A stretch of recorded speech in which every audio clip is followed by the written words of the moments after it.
Добро вечер, стартува уште едно ново издание на емисијата Живе и здраво на К1 телевизија.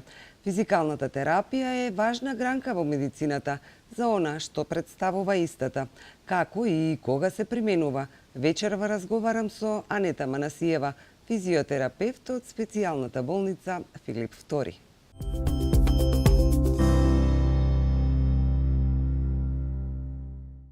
Анета Манасиева, добро вечер и добре дојдовте во програмата на К1 телевизија во емисијата Живе и здраво. Добро вечер до вас и до вашите гледачи. Навистина ми е задоволство еве што гостуваме во вашата телевизија. Се надевам дека ќе имаме време доволно за да одговориме на поставените прашања од гледачите. Така, јас ви посакувам пријатен престој и на самиот почеток какво е искуството да се работи во специјалната болница Филип II? Па вака, можам слободно да кажам дека денеска еве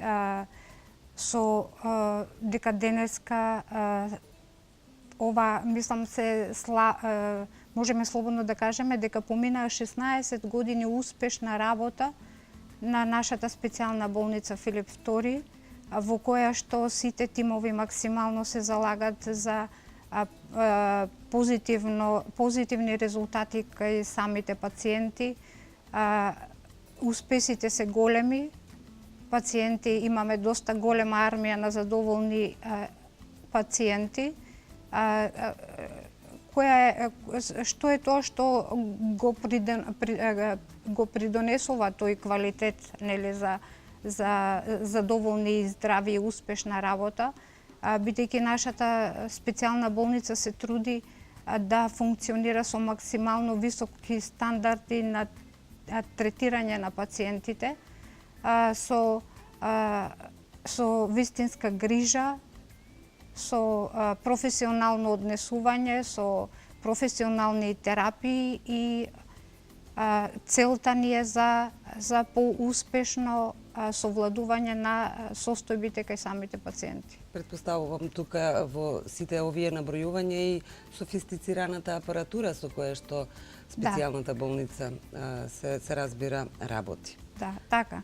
Значи во нашата специјална болница се спроведуваат со високо стандардизирани, висока најнова технологија во третирање на пациентите. Така. Рековме ќе говориме за физикалната терапија, вашата специјалност. Што представува физикалната терапија во медицината? Физикалната терапија представува самиот збор физикал, движење, значи раздвижување и враќање на нормалното функционирање на телото после секој постоперативен третман и после секој хируршки третман. Значи, целта на физикалната терапија е враќање на функционалноста на тој дел каде што е извршена хируршкиот захват. Без разлика дали било тоа во хирургија, во абдоминална хирургија, во ортопедска хирургија. Значи, иако нели секој прв постоперативен ден се спроведува физикална терапија во зависност од хируршкиот третман кај пациентот, се спроведуваат различни видови на терапија. Сега физикалната терапија вклучува, можеме да ја делиме во респираторна терапија, кинезитерапија, електротерапија и во зависност од потребите постојат по други гранки во спроведување на физикалната рехабилитација. Така. Кои се карактеристиките на самата физикална терапија, иако се дели во неколку гранки? Па секој одел, секоја терапија има своји карактеристики, цели. Да речеме во респираторната терапија, која ни е целта, враќање на капацитетот на респираторната состојба кај пациентот, во ортопедијата враќање на подвижноста на зглобовите и враќање на функција на мускулатурата, во абдоминалната, нели, повторно враќање на тој дел од регија на нормално функционирање на телото. Така. Која е улогата на физикалната терапија? Можеби таа е како еден од важните делови кои што се спроведуваат после оперативните зафати и без која не би можеле да се вратат пациентите, претпоставувам, во нормална состојба. Вака, во нашата специјална болница, освен кардиохирушките пациенти, нели рековме дека има и абдоминални, ортопедски и широка е гранката на хирургијата. Ако спомнеме за кардиохирушките пациенти, значи единствена и прва физикална терапија кај кардиохирушките пациенти се вклучува веднаш респираторна терапија. Уште првиот ден постоперативна постапка имаме респираторна терапија. Зошто респираторна терапија? Бидејќи со самата хируршка интервенција, за да се изврши таа кардиохирушка интервенција, кај пациентот се прави рез на стернумот, на градната коска. Со тоа пациентот доаѓа до ослабување на респираторната мускулатура. И нашата цел и целот на физикалната респираторна терапија е да се врати кондицијата на функцијата на респираторната мускулатура, на градната коска, нели,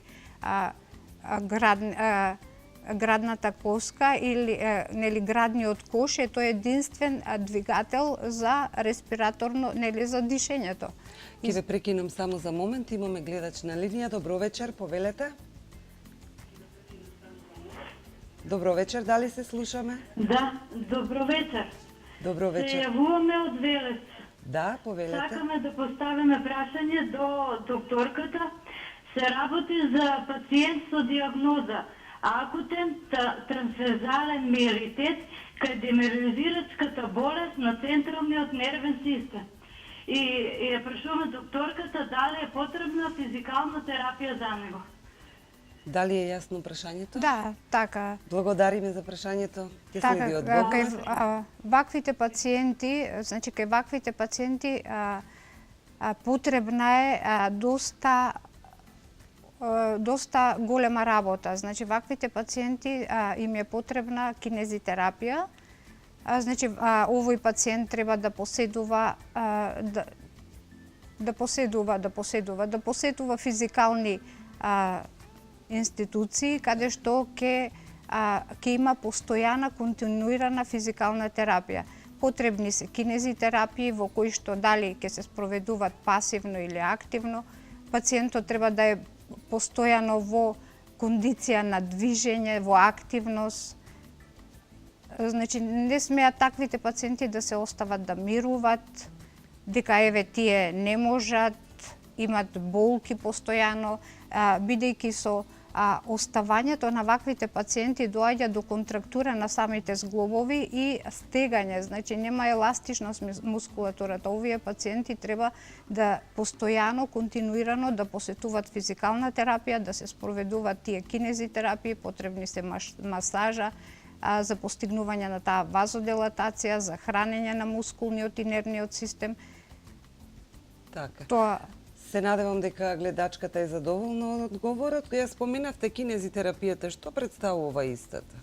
Кинезитерапија значи кинетика, движење, да го движиме телото. Дали самиот пациент ќе во можност сам да ги извршува тие вежби или е потребно, доколку не може да извршува, има ограничување во движење на телото, тогаш тука е и треба да е, нели, физиотерапевтот кој што пасивно или заедничко, доколку пациентот може да соработува, се спроведува движење на рацете, раздвижување, вежби, тоа се вежби, одредени специјални вежби со потреба на пациентот. Зависи кој дел е функционален, кој не е и колку е границата на подвижноста на зглобовите и до кој степен е еластичноста на мускулатурата. Без оглед дали пациентот има болки или не, така? Да, па секогаш сите тие вежби треба да бидат до граница на болки. Никогаш не може да се форсира, нели, некој доколку мускулот, колку е еластичен, колку е функционален, се иде континуирано со зголемување на раздвижување на зглобовите и самата мускулатура. Кои постапки ги опфаќа физикалната терапија во превенција и во рехабилитација кај пациентите? Кои постапки? Така. Па мислам дека и на почетокот спомнавме, постапките се Малку Да.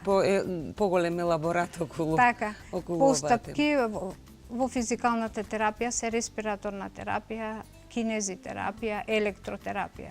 Респираторната терапија, нели, ја Така, ми се чини вклучуваме дека кај... тука и се јави и гледачката Да, и така. малку се прекина вашиот говор околу респираторната терапија. Така, респираторната терапија ја вклучуваме кај респираторни слабости, дали тоа било настинки, бронхити, пневмонии, дали тоа било, рековме, хирургија на граден кош, на торакс, каде што ни ослабнува дишната мускулатура. Електротерапијата ја вклучуваме кај пасивност на мускулот или нели пареза некоја на нервен систем. Кинезитерапијата кај се таму каде што имаме диагностика на ослабена подвижност на зглобови на мускулатура. Така. Постојат ли други болести при кои се применува физикална терапија? Освен скршеници или, да речеме, кај спортистите истегнување на лигаменти или нешто слично? Сегде е пожелно и е потребно да се спроведува физикална терапија. Значи, физикалната терапија нема контраиндикации. Сега контраиндикации знаеме каде можат да постојат, нели, на рани, на осипи, доколку зборуваме за електротерапија, не може електротерапија да се аплицира кај пациенти кои што имат иритација на кожа, кај што има рани, кај што има, нели, нездрава кожа. Тоа се тие контраиндикации. Контраиндикации исто кај кинезитерапијата, нели, не можеме да ја спроведеме исто во таква состојба. Фрактура, пример, кај фрактурите, иако имаме состојба на скршеница на коската, има, значи, тој дел кај што се наоѓа фрактурата, тој дел го се имобилизира, додека преостанатите надворешни зглобови, периферни зглобови и мускулатура секогаш треба да ја одржуваме во кондиција и подвижност, за да со таа цел, за да можеме подобро да ја храниме регијата околу фрактурата, за да очекуваме побрзо за здравување, Така. врзување на коскеното ткиво. Што се користи во лекувањето со физикална терапија? Дали постојат тука некакви помагала? Па да.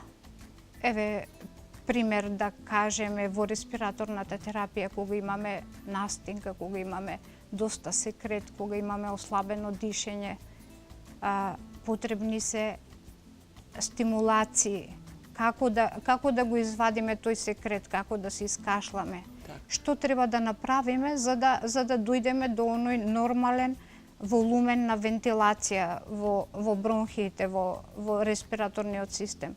Кај ваквите слабости, кај ваквите пациенти потребно е една вибромасажа која што се извршува, нели? Потребни се во зависност од состојбата на пациентот, дали тој суво кашла или влажно кашла. Кај таквите пациенти, доколку имаме сува кашлица, се дават секретолити кои што ќе ни потикнат на влажнување на бронхиите и полесно искашлување, олеснување, нели, на вентилацијата. Доколку имаме состојба на доста висока концентрација на секрет во плуќата, тогаш даваме бронходилататори кои ќе го стимулират капацитетот на дишењето и ќе може пациентот полесно да искашлува. Се спроведуваат вежби со топки, со многу алатки, со апарати каде што ќе се стимулира спроведувањето на респираторните вежби за подобро искашлување или зголемување на волуменот на капацитетот на дишењето. Така. Колку е неопходна физикалната терапија и колку трае, да речеме, еве еден третман дневен? Доколку се аплицира електротерапија, има ограничување во апликациите на таа терапија, во зависност дали станува збор за магнет терапија, дали за електротерапија.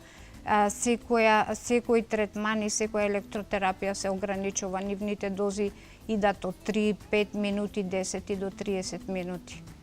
Така, тоа е на дневна база? Не, тоа е од третман. Од еден третман? Да, од еден третман. Колку најчесто траат третманите, како се препорачуваат во денови? Еве, јас слободно ќе кажам, еве сега во нашата специјална болница веќе една година и нешто имаме нова терапија, магнет терапија, кај што е со многу големи резултати, постигнати резултати имаме, кај доста пациенти. Таа магнет терапија може да трае од 15 до 30 минути. Имаме доста голем одзив на пациенти кои што постојано се жалат со болка во кичма, болка во зглобови, и имаме доста постигнати резултати и задоволни пациенти. Така. Ова би се надобрзало на моето следно прашање. Кои се можности се нудат во одделот за физикална терапија во специјалната болница Филип II? Па вака, како што кажав, значи комплетно нудиме високо квалитетна и современа апаратура за третирање на пациентите со потреба за физикална терапија, од електротерапија, респираторна терапија. Од електротерапија имаме нервно-мускулни стимулации, имаме тенсови, аплицираме магнет терапија, кинезитерапија. Така, кои се разликите помеѓу физикалната терапија на постоперативните третмани, обични третмани и се разбира третмани при повреди на рака, на нога или на било кој дел од телото? Кои се разликите? Разликите се големи, така, бидејќи лесно е да се лесно. Нели, и тие пациенти се со состојби на болки. Так. Само едните што нели се со резови, со рани, другите се без рани, нивната болка е внатрешна, со внатрешни слабости на телото и на мускулатурата или на нервниот систем.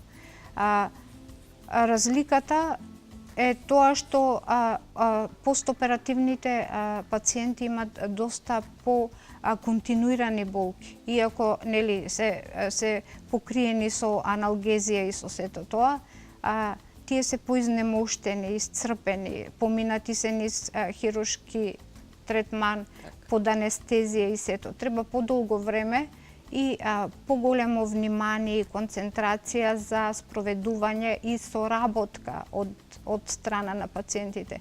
Бидејќи секој пациент, нели, кога ќе помине низ таква состојба, некои одредени од нив се разочаруваат или ме боли или како ќе бидам, дали јас ќе оздравам, дали ќе си го вратам телото и сето тоа. Но еве, ние, нашата институција и нашиот тим физиотерапевтите се трудиме максимално за да се постигнат, за да постигнеме резултати и навистина ги постигнуваме резултатите. Кај нас после оперативно кажав и преска, нели, дека веднаш уште првиот ден почнуваме со физикална терапија. Еве да спомнеме за ортопедските пациенти, за било кој. Значи, на првиот постоперативен ден пациентите почнуваат со вежби.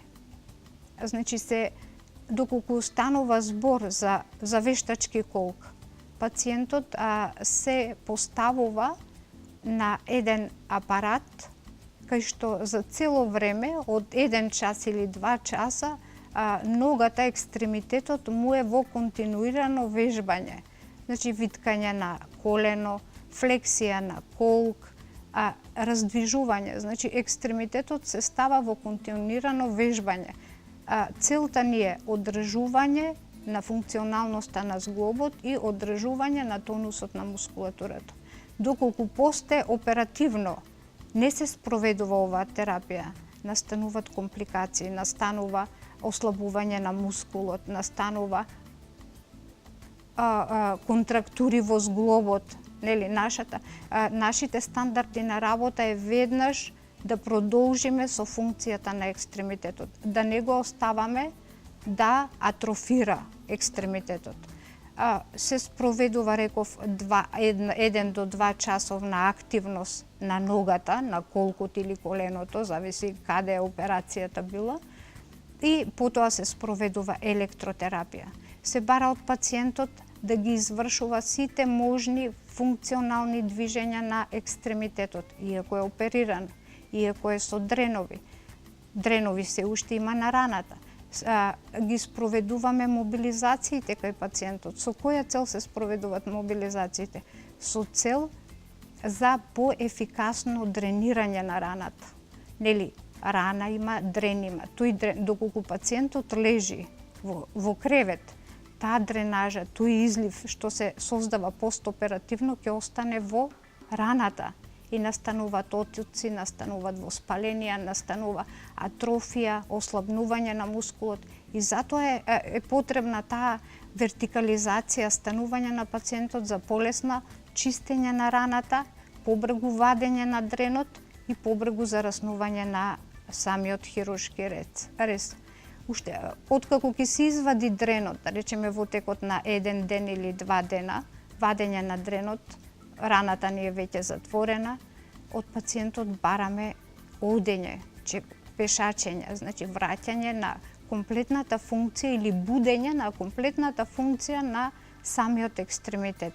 Пациентот се вертикализира, се прават 2, 3, 4, 5 чекори, се следниот ден или во текот на денот 2-3 пати се обидуваме да ги вратиме пациентите во функционалноста на ногата и на самиот екстремитет, и така да нашите пациенти, можам да кажам ортопедските пациенти за една недела, тие комплетно се самостојни, комплетно не ни чувствуваат ногата дека еве е извршена мускулот, самиот мускул самата нога во целост е вратена со сите можни функции и на здрава нога. Нели, претходно кога дошол бил ограничен во функциите, дали тоа била фрактура, дали било нели некое поместување, изместување, а веќе третиот ден тој се враќа во нормална функција, целиот екстремитет, може само чувствуваат болка, раната е тука што се уште и треба време за да зарасне. Така. Во текот на вашето работење, веројатно сте се сретнале со разноразни карактери од пациенти. Колку дисциплинираноста на пациентите е важна? Дали наидувате некогаш на отпор кај пациентите, дека не можат тоа да го направат, дека сега не се во состојба? Така.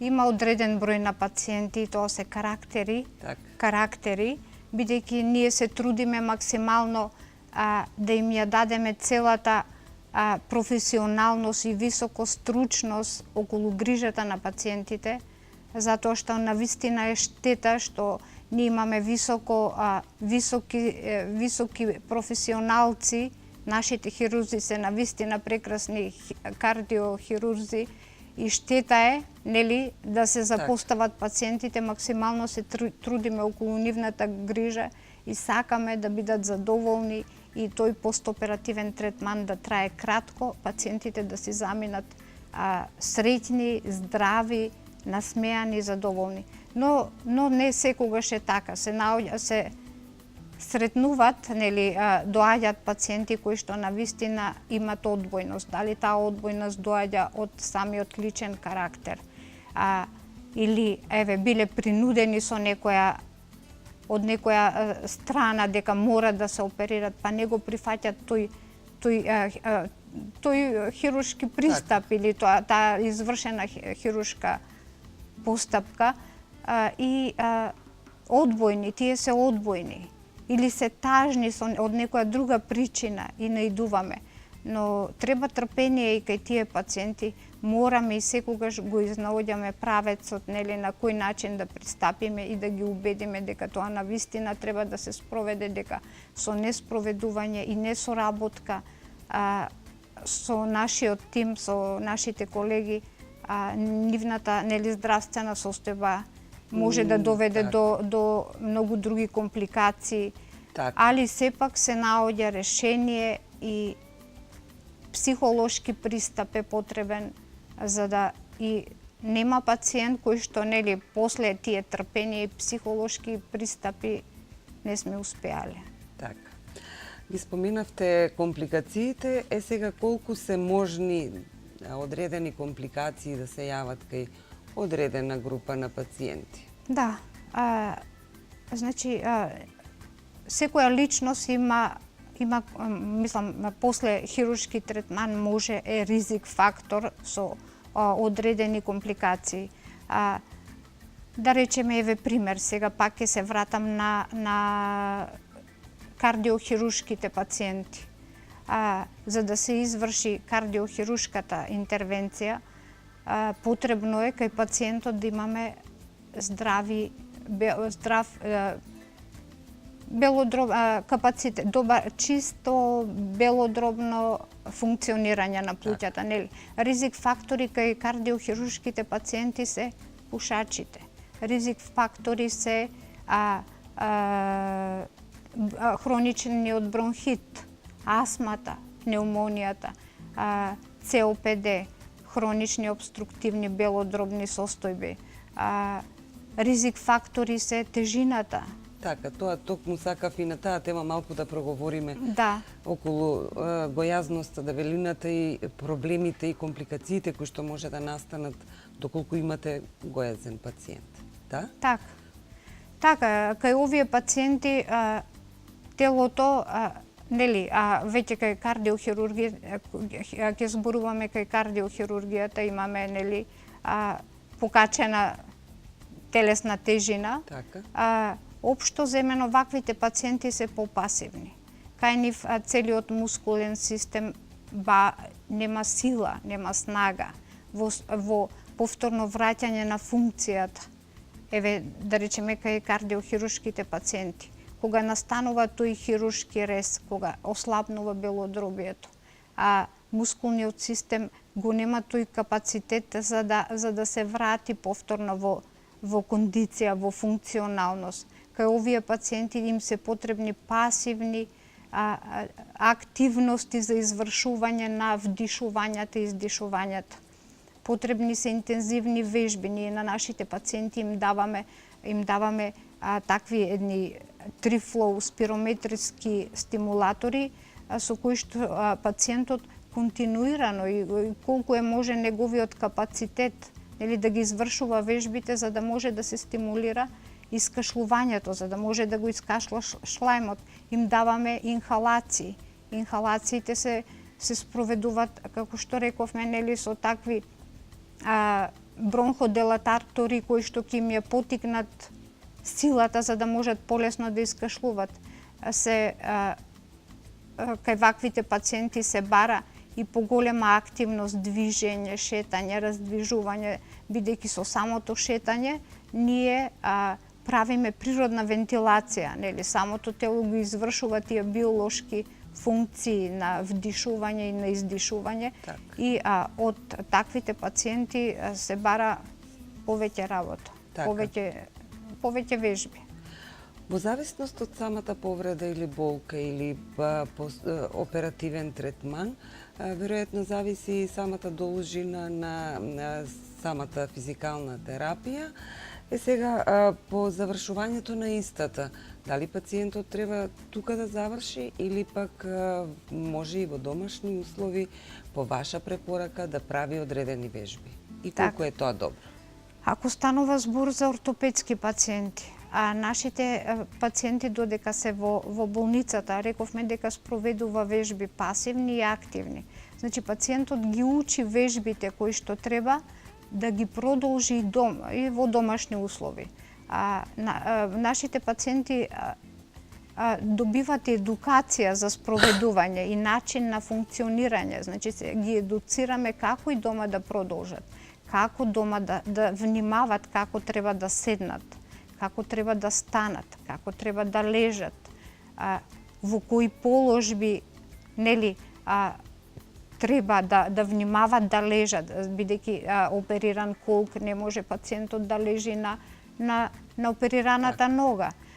Треба да лежи со правила, со јастуци помеѓу двете нозе, треба да внимава на поставеноста на ногата, кога ќе седи во седечка положба, таа положба на седење да биде подкрената во повисок степен, за да не правиме голем висок степен на флексија на колкот. Треба да внимава кај нас секој пациент кој што се оперира добива и помагало соодветно за извршената хируршка интервенција на ногата. Се едуцират во користење на помагалата, се едуцират во извршување на вежбите. Им даваме литература мала во која што се опишани вежбите кои треба да ги извршуваат. Комплетна едукација. Нашите пациенти од нашата болница излегуваат едуцирани и способни за самостојно функционирање и враќање на нормално функционирање на телото, а исто така и самото семејство, доколку пациентот не е одговорен, и одговорен и неодговорен, самото семејство добива едукација како да му помогне, нели, на пациентот, нели, на членот од семејството, и како да се грижи и самото семејство да го стимулира и како да се однесува со пациентот. И нормално во најбрз можен рок да го надмине проблемот и да оздраве, се разбира. Физичката активност е важна за доброто здравје. Колку вие ја препорачувате? Дали препорачувате само пешачење или пак може би малку поголема физичка активност е добре дојдена повеќе? Секако. Знаеме во какво време живееме, во кое општество, се брза, се трча, сите сме напнати, нели, во грч, со самата психолошка состојба, под стрес и све. Тоа е една состојба која што дава многу грчна состојба и на самата мускулатура, на самиот нервен систем. Потребни се, ако не во текот на денот, еднаш во неделата, потребна ни е релаксација. Првенствено психолошката релаксација, да најдеме нешто што ќе ни го изрелаксира телото, што ќе ни го опушти и потоа да извршувам шетање, не само шетање, вежби, раздвижување на работниот столб, опуштање на мускулатурата. Доколку имаме опуштена мускулатура, ние имаме и добра поставеност, нели, на сите зглобови на работниот столб. Со тој грч, со таа психолошка стресна состојба правиме и со тие физички активности и префорсирано работење, морам тоа да го завршам, морам ова да го завршам, и тие постојани положби, дали станува збор за професионалци кои што постојано седат се 8 часа или 12 часа во столица, доаѓа до самите години, тие дегенеративни промени прават деформитети на работот, со тоа и доколку каде иде тој деформитет се јавува дегенеративен промена, настанува ослабнување на горни екстремитети, доколку е доле на долни екстремитети. И затоа ние... Ќе ве прекинам, извинете, имаме повторно гледач на линија. Добро вечер. Добро вечер. Повелете.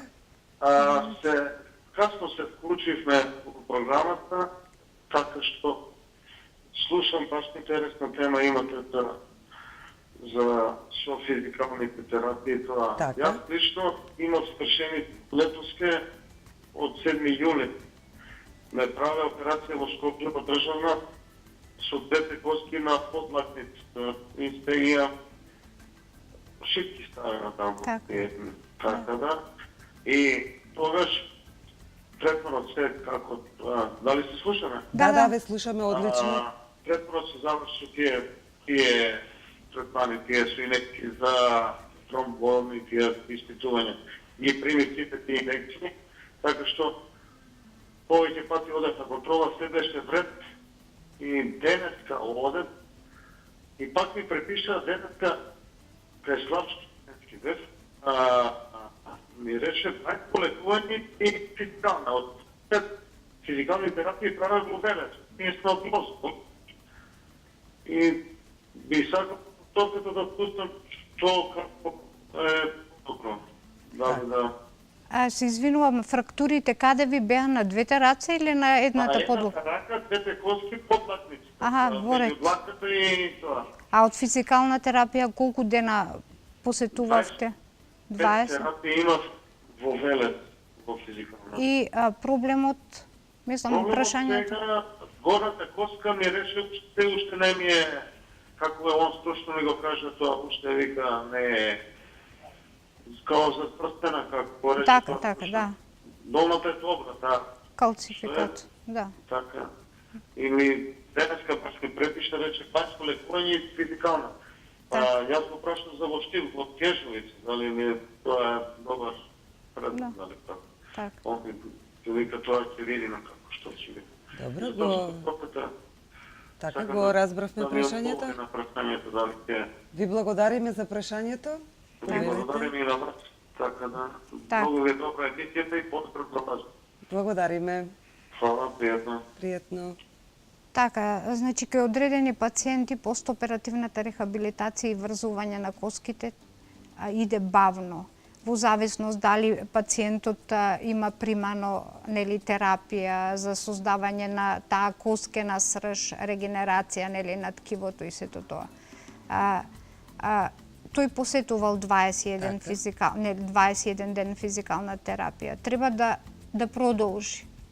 Треба да продолжи, затоа и докторот еве му кажал дека треба да продолжи. Зошто треба да продолжи? Нели е тоа малку поголем временски период од самата операција, колку што јас разбрав летоска ми се чини дека била направена операцијата и сега повторно може да се прави. Ќе биде ефективна таа физикална. Мислам, треба да се обиде, доколку самиот хирург ја гледа дали колку е зарасната таа коскена срж, колку може да се регенерира, колку трае сигурно, дали е почната таа регенерација на коската или не е почната, тој хирург со тие рентген снимки. Еве јас го поканувам нека дојде и во нашата институција да се види таа рентген снимка како било предоперативно, како било постоперативно. Потребна е терапија, значи потребни се лекови за да се стимулира тој калус да се создава за да се врзи тоа коскено ткиво. Потребна е физикална терапија, потребна е електротерапија, потребна е масажа, значи со цел за да ја потребни се кажав кинезитерапија за раздвижување на зглобовите, можеби кај пациентот се створил калус во зглобовите, па има послаба циркулација во мускулниот систем. Материјата треба да ја дистрибуираме и да ја насочиме директно за регенерација на коската. Потребна е стимулација на циркулацијата на мускулниот систем, за да мускулот вазодилатира, за да се носи повеќе храна на мускулот и на коската, за да може да се создаде таа регенерација. Потребна е електротерапија, исто и електротерапијата влијае за поголема стимулација на таа коскена содржина, за да може да се врзе коската. Како што рече, од јуни до сега, навистина, сепак е голем временски период. Значи не смее пациентот да се откаже од физикална терапија. Треба да се спроведе, Во секој случај мора не да треба, продолжи. значи потребна е подвижност, иако фрактурата се наоѓа на подлактицата, тој треба да ги извршува вежбите, да ги движи, нели да ја движи, да ја раздвижува шаката, зглобната, рачниот зглоб, да прави вежби на лактот, да спроведува масажи за подобра циркулација, значи кога ќе ја подобриме циркулацијата, кога ќе имаме подобрување, така ќе имаме и повеќе хранење, повеќе носење на хранливи материи за да создадеме ново коскено ткиво. И терапија со која што ќе внесува повеќе калциум за да можеме да се создаде тој калци. Јас се надевам дека гледачот е задоволен од одговорот. Во секој случај ќе мора да направи повторно физикална терапија. Еве, пред самиот крај, кои се советите и терапиите кај ортопедските пациенти? Претпоставам дека и ова беше еден од тие ортопедски пациенти. Па кажав јас, советите, Така. вежбите кои што се спроведуваат во болницата, еве конкретно, нели зборувам за нашата Да. специјална болница Филип II, нашите пациенти добиваат високо квалитетна физикална терапија за побрза, нели, рехабилитација, пократок престој во болницата. Значи добиваат максимални информации, едукации за продолжување и одржување на функционалноста на екстремитетот. Значи пациентите, сите пациенти не смеат да престанат со физикална терапија. Дали во домашни услови или во физикална терапија како институција, постојано треба да бидат активни. Така. Колку е голема важноста на релаксирачката масажа на самото тело, како за телото или пак одредени делови од телото? Колку е тоа важно, еве во време кога сите брзаме и трчаме од работа дома, од дома на работа и некако ми се чини сите сме повеќе насочени кон тоа на брзинка да направиме нешто за јадење, па повторно не чекаат никакви обврски. Колку е тоа сето важно за понормално да го живееме животот? Па секоја состојба, неправилна состојба, секое брзање, форсирање на работа доведува до ослабнување на самата функција на тој одреден дел. Значи во последно време имаме многу состојби на деформитети на самиот работен столб. Тоа се последици од неправилното. Ќе ве прекинам, имаме гледач да не чека, ќе продолжиме понатаму. Добро вечер, повелете. Добро вечер. Повелете. Правам да ве поздравам вас и вашата гостинка. Благодариме. Би сакал да поставам едно прашање за докторката. Да, повелете. Па пред известен период, пред година и пол, сум опериран, значи заден скрстен лигамент и поминав и физикална терапија и сега ми се јавуваат проблеми со петата. Дали има некоја врска таа повреда со коленото со сегашната? Така. Благодариме за прашањето. Повелете. Па може да се каже дека може би има некоја поврзаност или не мора да значи. Сепак треба да се направат испитувања, дали тоа било магнетна резонанса, дали било тоа компјутерска томографија, нели да се опфати, да се слика, да се види просторот таму кај што била повредата и проблемот. Треба да се види дали е све во функција, бидејќи пошто еве подолг период нели е поминато, а се јавуваат нови болки во стопалото, во петата како што кажа, тоа е сигнал на лумбална состојба, слабост на лумбална состојба, можеби е и локално доле, али таквите болки кои што сигнализираат болка во пета или цела нога, тоа се состојби на лумбална слабост. Зошто е дојдена таа состојба?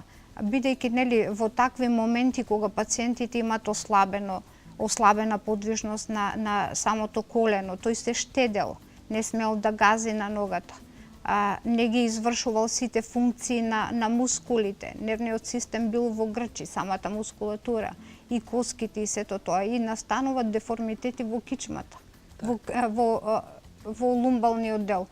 Со самите тие штедење едно друго доаѓа до искривување на тој дел од половината од лумбалниот дел. Сега со самото искривување и штедење и грч на самото тело доаѓа до деформитети на или притисок, самите пршлени, искривување на пршлените прават притисок на тој нервус адикус кој што почнува од горе, завршува доле до стопалото. Може би еден од симптомите, така мислам, доаѓа до и дава сигнали на болка во петата. Затоа потребни се сепак снимања, да се направат едни снимања, дали тоа било магнет или компјутерска томографија, каде што може да се види дали таа болка доаѓа од лумбалниот дел или дали е локална состојба. Сепак треба испитување. Во секој случај гледачот треба да направи уште еден преглед за да биде најсигурен. Да. Анита, јас ви благодарам за времето кое што го одвоивте и бевте гостин во емисијата Живе и здраво на К1 телевизија. Така, ви благодарам за поканата. Јас веќе ќе искористам последната минута. На почетокот, како што кажав, навистина сме горди на нашата клиника, на специјалната болница Филип II. Еве го славиме веќе за неколку недели, го славиме 16-тиот роден ден од постоењето. И сакам слободно ќе кажам дека еве сега почнуваме со новата болница, со една од високо светски стандардизирани болници, каде што навистина пациентите ќе имат една навистина врвна светско третирање на сите состојби, високи квалитети на услуга, високи стандардизирани професионални постапки за самите пациенти. Навистина ќе го понудиме најголемиот, најквалитетната услуга сега со отварањето на нашата нова болница. Така. Тоа ќе биде на 1 март или се уште не се знае? Па да, се предвидува 1 март да отпочне новата болница со работа. Јас ви благодарам уште еднаш, почитувани вас, ви благодарам за вниманието и се разбира нова средба ви закажувам за 7 дена. Тогаш ќе имаме нова тема, се разбира продолжува серијалот со гости од специјалната болница Филип II. Довидување.